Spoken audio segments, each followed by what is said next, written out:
السلام علیکم ورحمۃ اللہ وبرکاتہ۔ پچھلی ویڈیو میں ہم نے سورۃ البقرہ کی آیت نمبر 69 سے 72 تک کا ترجمہ و تفسیر جانا تھا۔ آج انشاءاللہ العزیز ہم سورۃ البقرہ کی آیت نمبر 73 اور 74 کا ترجمہ و تفسیر جانیں گے۔ تو شروع کرتے ہیں۔ بسم اللہ الرحمن الرحیم۔ فقلنا، پس کہا ہم نے، اضربوہ، مارو اسے، ببعضہا، ساتھ اس کے بعض کے، کذالک، اسی طرح، یحیی اللہ، زندہ کرتا ہے اللہ تعالیٰ، الموتیٰ، مردوں کو، ویریکم، اور دکھاتا ہے تمہیں، آیاتہ، اپنی آیتیں، لعلکم، تاکہ تم، تعقلون، عقل کرو۔ پس کہا ہم نے کہ مارو اسے، ساتھ اس کے بعض کے، اسی طرح زندہ کرتا ہے اللہ تعالیٰ مردوں کو، اور دکھاتا ہے تمہیں اپنی آیتیں، تاکہ تم عقل کرو۔ ثم، پھر، قست، سخت ہوگے، قلوبکم، دل تمہارے، من بعد ذلک، اس کے بعد، فہی، پس یہ، کالحجارتی، ہوگے مانند پتھروں کے، او اشد، یا زیادہ، قسوہ، سخت، وَإِنَّ، اور بے شک، من الحجارتی، پتھروں سے، لما، البتہ، یتفجر، جاری ہو جاتی ہیں، منہ، اس سے، الانہار، نہریں، وَإِنَّ، اور بے شک، منہا، ان میں سے، لما، بعض، یشقق، پڑ جاتا ہے، فیخرج، پس نکلتا ہے، منہ، اس سے، الماء، پانی، وَإِنَّ، اور بے شک، منہا، ان میں سے، لما، البتہ، یہبط، گر پڑتا ہے، من خشیت اللہ، اللہ کے خوف سے، وما اللہ، اور نہیں ہے اللہ تعالیٰ، بغافل، بے خبر، اما، اس پر جو، تعملون، تم کرتے ہو۔ آج ہم یہ جانیں گے کہ اللہ تعالیٰ نے بنی اسرائیل کو گائے ذبح کرنے کا کیوں کہا تھا، اور وہ کون سی مخصوص گائے تھی جو بنی اسرائیل نے ذبح کی۔ فَقُلْنَا اضْرِبُوهُ بِبَعْضِهَا كَذَلِكَ يُحْيِي اللَّهُ الْمَوْتَى وَيُرِيكُمْ آيَاتِهِ لَعَلَّكُمْ تَعْقِلُونَ۔ اب ان کی توبہ کی آزمائش ہونے لگی کہ یہ اپنی توبہ میں سچے بھی ہیں یا ابھی ان میں پرانے جراثیم موجود ہیں، گائے کا احترام باقی ہے یا نہیں۔ بنی اسرائیل میں ایک قتل ہو گیا، مقتول کا وارث خود قاتل تھا، مگر وہ قتل کرنے کے بعد مدعی بن گیا، تو اس طرح وہ قتل ایک دوسرے کے ذمہ ڈالنے لگے، حتیٰ کہ یہ معاملہ موسیٰ علیہ السلام تک پہنچایا گیا کہ آپ اللہ تعالیٰ سے دعا کریں تاکہ کچھ پتہ چل سکے۔ اس پر موسیٰ علیہ السلام نے فرمایا، اللہ تعالیٰ نے حکم دیا ہے کہ گائے ذبح کرو،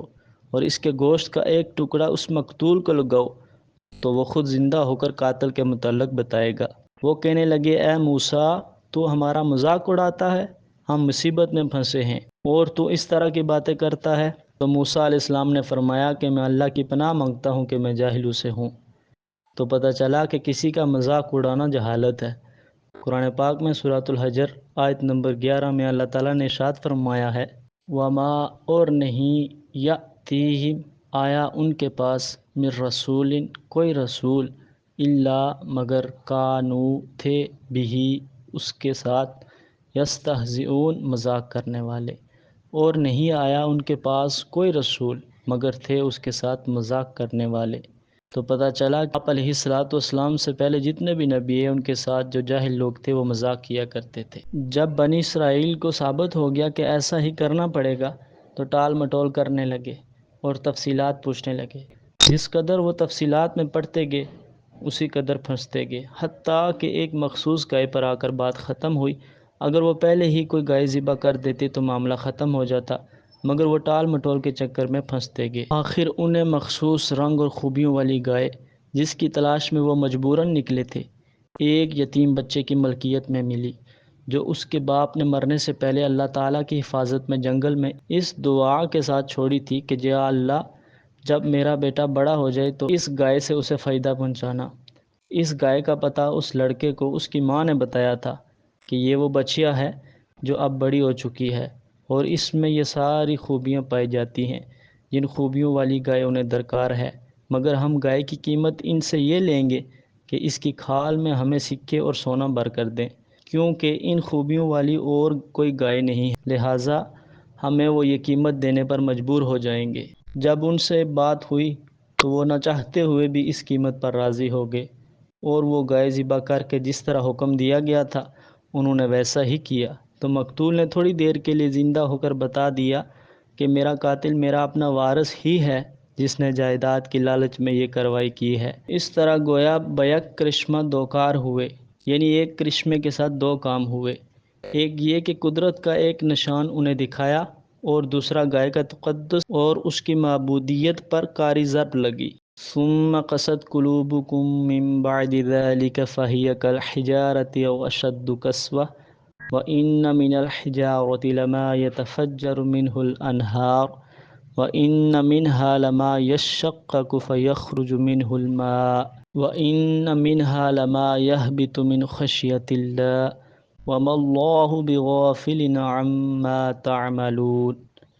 پھر سخت ہو گئے دل تمہارے یہ سارے معجزات دیکھنے کے بعد بھی تمہارے دل پتھروں کی مانند، بلکہ ان سے بھی سخت ہو گئے، حالانکہ پتھروں میں سے بھی بعض ایسے ہوتے ہیں کہ ان سے پانی نکل آتا ہے، بلکہ بعض سے نہریں جاری ہو جاتی ہیں، تم تو پتھروں سے بھی گئے گزرے ہو۔ دلوں کا سخت ہو جانا اس بات کی علامت ہے کہ دلوں میں اثر پذیری کی صلاحیت ہی سلب ہو گئی ہے۔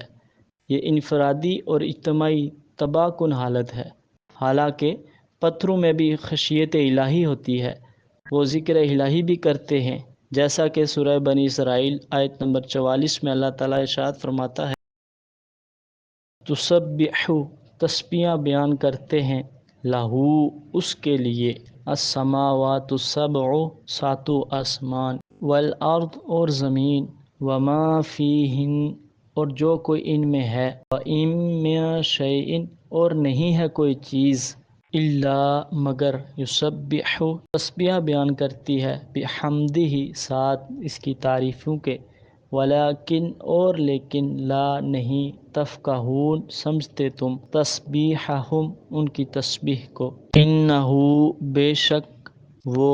کانا ہے، حلیماً بردبار، غفورا بخشنے والا۔ اور زمین اور جو کوئی ان میں ہے اور نہیں ہے کوئی چیز مگر تسبیح بیان کرتی ہے ساتھ اس کی تعریفوں کے، اور لیکن نہیں سمجھتے تم ان کی تسبیح کو، بے شک وہ ہے بردبار بخشنے والا۔ اور کچھ پتھر خوف خدا سے بھی گر پڑتے ہیں۔